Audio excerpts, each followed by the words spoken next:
मोरबी घटना पर एक बड़ी खबर आ रही है। जो 9 लोग गिरफ्तार किए गए हैं, जानकारी मिल रही है कि वो सहयोग नहीं कर रहे हैं क्योंकि उनसे ही आगे पूछताछ हो रही है। जांच में सहयोग नहीं कर रहे हैं वो आरोपी जिनको गिरफ्तार किया गया है। 9 लोग, जिनमें से जो टिकट बांट रहा था, जो 2 मैनेजर कंपनी के, इन सबको गिरफ्तार किया गया था। इनसे लगातार पूछताछ हो रही है क्योंकि ये कहा जा रहा था कि पूछताछ के बाद कुछ और गिरफ्तारियां भी इसमें मुमकिन है।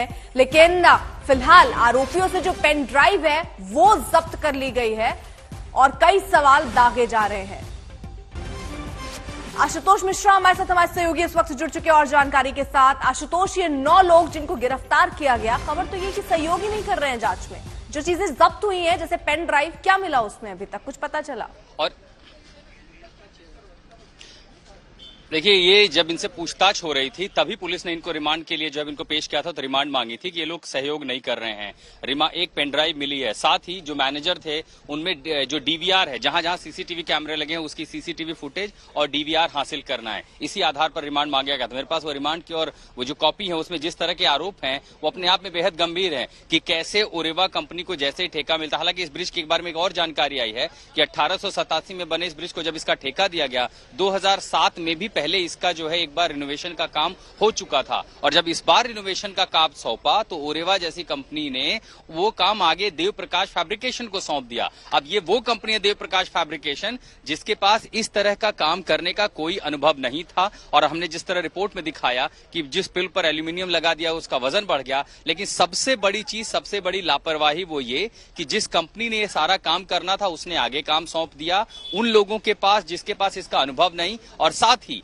सबसे बड़ी अहम चीज होती है कि जिस पर 50-100 लोग खड़े होंगे वो एक केबल से जुड़ा हुआ है, जो सबसे बड़ा मोटा केबल जिसकी जिम्मेदारी थी इसको देखना, जो इसकी मजबूती, जब रिनोवेशन हुआ तो उसको चेक नहीं किया गया था, उसका मेंटेनेंस नहीं किया गया था, रिपेयरिंग वर्क या उसको देखना, उसका सेफ्टी ऑडिट नहीं किया गया था। और अगर आपको याद हो तो सबसे पहले हमने ही आज तक पर यह खबर दिखाई थी कि कैसे वो केबल टूटा है, क्योंकि शायद सालों से बिल्कुल बिल्कुल आशुतोष, इसी भी जरा आपकी ही वो रिपोर्ट दिखा देते हैं जिसमें हमने जब तहकीकात की तो पता चला कि कैसे उसमें देखिए लकड़ी की जगह एल्युमिनियम का इस्तेमाल किया गया, जिसकी वजह से बताया गया इसका वजन और बढ़ा और जब लोग चढ़े तो वजन के साथ ये टूटकर नीचे जा गिरा। कितनी सारी केबलों से केबल जोड़ के केबल बनाई गई है। अमूमन ऐसी यही तकनीक होती है। कितना पुराना है ये, यहाँ पर हालांकि जंग नहीं लगाई जाती, जिस तरह के केमिकल्स इस्तेमाल किए जाते हैं ताकि जंग न लगे, उनमें कार्बन उसका जल्दी से छीण ना हो, क्योंकि अगर वो छीण हुआ तो कमजोर हो जाती है। लेकिन सेफ्टी ऑडिट तो होता है। 7 महीने में क्या ये पूरा केबल बदला जा सकता है? सस्पेंशन ब्रिज बनाने में, तैयार करने में लंबा समय लगता है। 2 करोड़ रुपए में कम से कम ये केबल तो नहीं बदली जा सकती, इतना अंदाजा मुझे भी है। 2 करोड़ रुपए में क्या हो सकता है? जिस फ्लोर पर आप खड़े हैं अगर उसकी मेटल शीट चटक गई है, आप दोबारा वैसे ही मेटल शीट ला सकते हैं, वेल्ड कर सकते हैं, हुक से टाइट करके आप उसको ठीक करेंगे। और 2 करोड़ में आप क्या कर सकते हैं? ये जो कलर उतर गए हैं इनको आप चमका दीजिए, क्योंकि नया पर्व शुरू हो रहा है नए साल का, आपने इसको चमका दिया, चांदी की तरह चमक रही है। लेकिन सबसे बड़ा सवाल भार वहन करने की क्षमता, जिस पर लोगों को चलना है। एक केबल देख रहे हैं आप, अभी भी लटक रहा है, ऊपर एक सपोर्ट है, सस्पेंशन है और 2 केबल होती है ताकि दोनों किनारों को मिल जाए। एक बड़ा केबल, उसके साथ छोटे छोटे केबल, लेकिन कोई भार सह नहीं पाया। और अगर 400 लोग, 300 लोगों की अनुमति नहीं थी तो ये लापरवाही होती है कि अनुमति के बिना शुरू होना, और शुरू होने के बाद लोग कैसे पहुंच गए, पहुंचे तो पुलिस क्या कर रही थी, प्रशासन ने नोटिस क्यों नहीं लिया? कई सारे सवाल हैं। लेकिन इस रिनोवेशन के नाम पर क्या सिर्फ चमक दमक रिनोवेशन थी? फ्लोर ठीक करना था, सही बात है। देखिए, अगर इस पर टूटा हिस्सा है, रहेगा, लोग चोट लग सकती है, गिर सकते हैं, उसे सही करना है।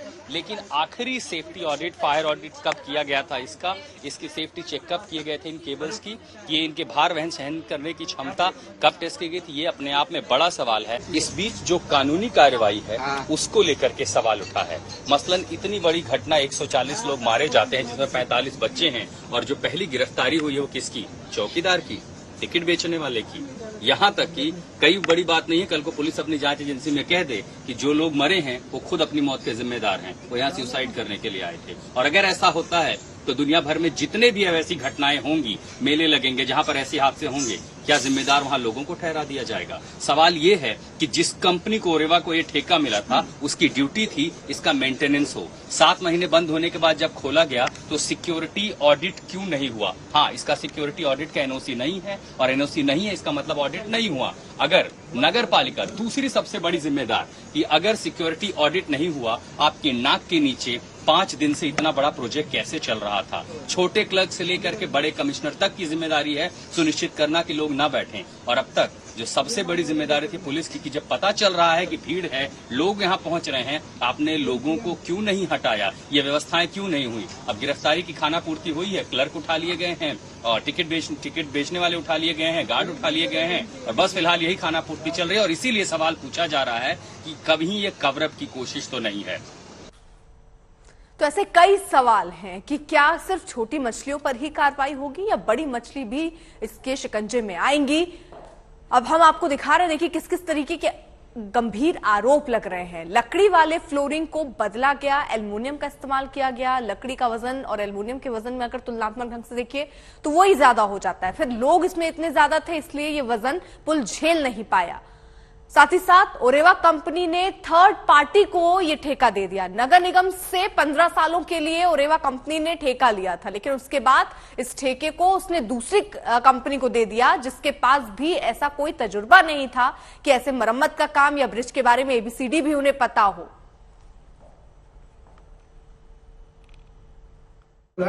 और ये एफएसएल का एक रिपोर्ट उन्होंने रजू करा है जिसमें एफएसएल ने वो जो केबल था उनका कुछ रिपोर्टिंग और इन्वेस्टिगेशन में कुछ लिया था वो बताया है। क्या बताया कि जो केबल है वो पुराना केबल है, वो एफएसएल का प्राइमा पे से ये कहना है। और जो आरोपी पेश किए गए उन्होंने क्या कुछ उनसे कुछ पूछा गया, उन्होंने क्या बताया? उनसे कोर्ट ने नहीं पूछा, लेकिन वो अपने वॉलंटरी उन्होंने बताया कि भैया हमको जयसूख भैया कुछ उनके कहने से कुछ हम लोग काम किया गया है, ऐसा उन्होंने बताया।